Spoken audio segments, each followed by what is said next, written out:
You ever watch someone you love get humiliated right in front of you and you can't do a thing about it? That was me, standing in the middle of Oak Ridge Country Club.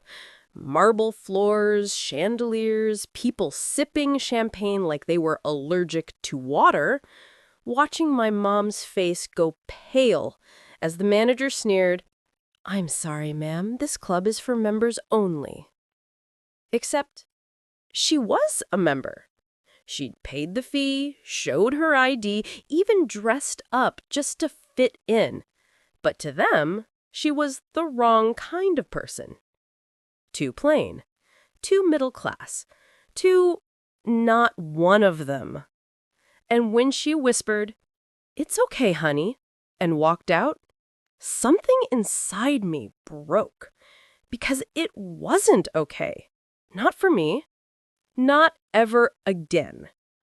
If you've ever watched someone you love get treated like they don't belong, if you've ever wanted to show the world that kindness is stronger than arrogance, then hit that like button, subscribe, and stick around. Because this is the story of how I turned a place of cruelty into a home for compassion. My mom was the kind of woman who never complained. After my dad passed away, she worked double shifts, waiting tables, cleaning offices, anything to keep us afloat. She used to say, "One day I'll have a place where I can relax, somewhere people treat each other kindly." That was her dream. When she retired, she saved up enough to join Oak Ridge Country Club, her version of paradise. She thought she'd make friends, play bridge, maybe learn golf. But instead, they treated her like she was invisible. I watched people roll their eyes when she tried to say hello. One woman actually moved her purse off the chair next to my mom like she might steal it. And that day, the manager kicked her out in front of everyone. It wasn't just disrespect. It was pure humiliation. She cried in the car the whole way home. That sound, my mom quietly sobbing, saying, "Maybe I just don't fit in anywhere." That stayed with me. 10 years later, I wasn't that powerless kid anymore.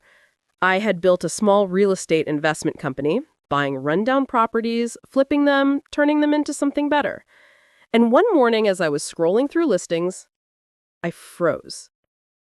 Oak Ridge Country Club. For sale. At first, I thought my eyes were playing tricks, but no.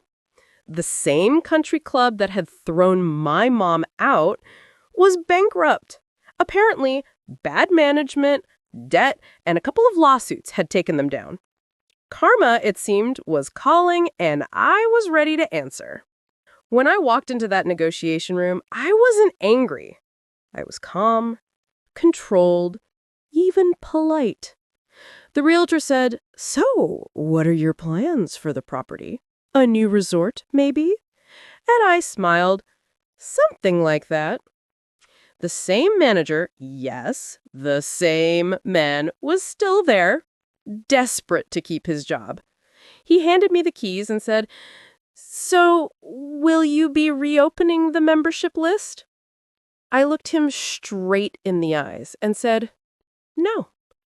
I'm opening the doors." He didn't get it. Not yet. Within a month, construction crews rolled in. The members-only sign, gone. The bar and overpriced restaurant, torn out. The walls that once displayed founding members in gold, replaced with murals painted by local kids. Bright colors, stories of hope.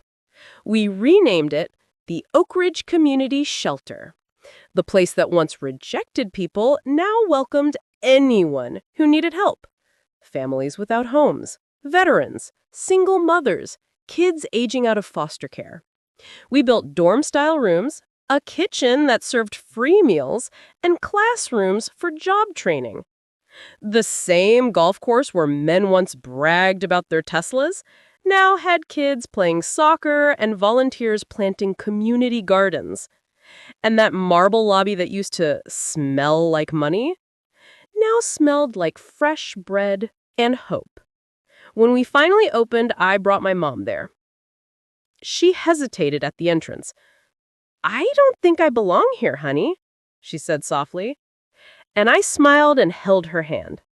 "Mom, you're the reason this place exists." Inside, she stopped at the old grand piano, the one she used to admire through the glass when she wasn't allowed inside. She ran her fingers over the keys and whispered, "You did this?" And I said, "No, Mom, we did." She smiled, this quiet, peaceful smile, and I swear I saw the weight of 10 years just lift off her shoulders. A few days later, the old manager came by. He looked around the renovations, the people, the laughter, the life. He muttered, "This is different." And I said, "Yeah, it's better." He asked, "Why would you turn this place into a shelter?" And I looked at him and said, "Because this is what happens when you build a place meant to keep people out. Someone eventually turns it into a place that lets everyone in." He didn't have a response, just silence and a look I'll never forget. Now, every evening, I walk past the piano room and see my mom teaching music to the kids. The same woman who once got told she didn't belong is now the heart of a community that welcomes everyone.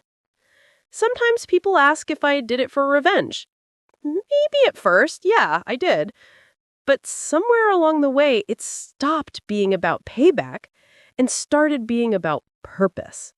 Because you can't fight hate with more hate. You fight it with compassion. And sometimes that's the sweetest revenge of all.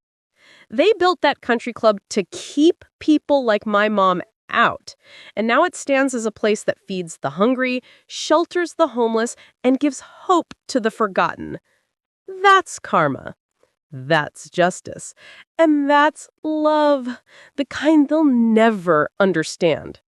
So yeah, they bullied my mom, but in the end, we built something they could never buy. Dignity. And maybe that's the real difference between owning something and giving it meaning. If this story gave you chills, hit that like button and tell me in the comments, what's the most satisfying act of karma that you've ever seen? And hey, if you believe kindness is the best revenge, subscribe for more stories that'll remind you that the good ones always win in the end.